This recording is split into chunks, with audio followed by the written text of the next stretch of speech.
Daghan ang nangutana sa kuha. Kanus agyud ang best time mukuha og life insurance?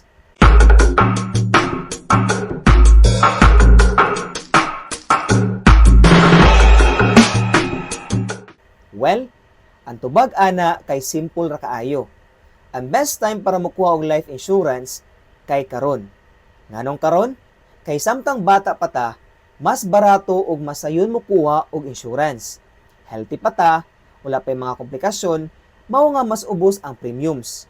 Pero dili lang ni para nato. Gihuna-huna nato ang future sa atong mahal sa kinabuhi. Imagine kung naay mahitabo nato unexpectedly. Dili na sila magproblema asa kuhaon ng kwarta para sa expenses. Ang life insurance nagahatag og peace of mind nga secured ang future sa atong pamilya. Mao nga kung naglibog gyapon ka kung kanus ka dapat mokuha og life insurance, hunaw na alang ni. The earlier, the better. Wala ta kabaluon sa may tabo ugma, so why not secure today?